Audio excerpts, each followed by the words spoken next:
వి gold trusted gold buyers తాకట్టులో ఉన్న బంగారాన్ని విడిపించి ఈ రోజు ఉన్న మార్కెట్ ధరకే కొనబడును. మరిన్ని వివరాలకు సంప్రదించండి 7771077720. అయితే మేము నాకు మ్యారేజ్ అయింది. మ్యారేజ్ అయ్యాక బతుకుదేరు కోసం మేము కోరమండ వెళ్తే ఆ కోరమండలో మహేష్ అనే వ్యక్తి పరిచయం అయ్యాడు నాకు. వాళ్ళ నాన్న పేరు ప్రకాష్ రావు, వాళ్ళ అమ్మ పేరు అంజమ్మ. గుంజ మహేష్ ఆయన పేరు. ఆయన నాకు పరిచయం అయ్యి నా మొగ్గు నుంచి ఎడబాపి నన్ను తీసుకొచ్చి కోదాట్లో పెట్టి 7 సంవత్సరాలు ఇప్పుడు మా పరిచయం.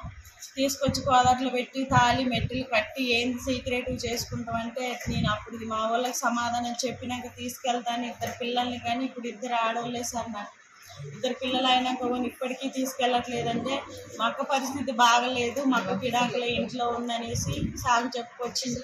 మళ్ళా తర్వాత మళ్ళీ మా అక్క పెళ్ళి అవుతుంది, మళ్ళీ ఇడాకులు అవుతున్నాయి. ఇడాకులు అయ్యేటట్టుంది, ఆగు మా అమ్మకి చెప్తా అనేసి లాస్ట్కి వచ్చేసరికి నీకు నాకు సంబంధం లేదనేసి ఆయన కేసు పెడితే చెల్లదనేసి వాళ్ళ ఇంటికి పోయి నేను కూర్చుంటే ఆయన కేసు పెడితే ఆయనకి చెల్లదనేసి వాళ్ళ అమ్మ మీద వాళ్ళ అమ్మతోటి పిటిషన్ ఇప్పించి నన్ను ఆ నుంచి ఉండొద్దు, నేను న్యూసెన్స్ చేయముందుకే న్యూసెన్స్ చేశానని కేసు పెట్టి మాకు అమ్మాయికి సంబంధం లేదని వాళ్ళ అమ్మ అన్నది.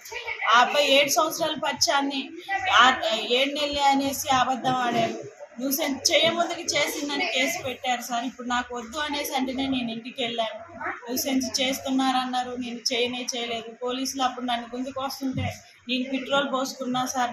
నేను రాననేసి స్టేషన్కి పోతే నాకు న్యాయం జరుగుతుంది అనేసి నాకు అనిపించి నేను రానన్నా సరే సిఐ మేడం ఇట్లా అందరు వచ్చి నన్ను గుంజకొచ్చి తీసుకొచ్చి ఇక్కడ గవర్నమెంట్ హాస్పిటల్లో వేశారు సార్. నాకు న్యాయం జరగాలి, మీడియా వల్ల నాకు న్యాయం జరగాలండి. తెలుగులో ఫాస్టెస్ట్ న్యూస్ ఇప్పుడు కొత్త అవతారంలో 5 సెకండ్లోనే పూర్తి వార్తా సమాచారం మీ చేతిలో. సోషల్ మీడియా ట్రెండ్స్ మీ కళ్ళ ముందుకే live TV and voice search ఆప్షన్స్తో ఇప్పుడే డౌన్లోడ్ చేయండి. యాప్ లింక్ డిస్క్రిప్షన్లో ఉంది.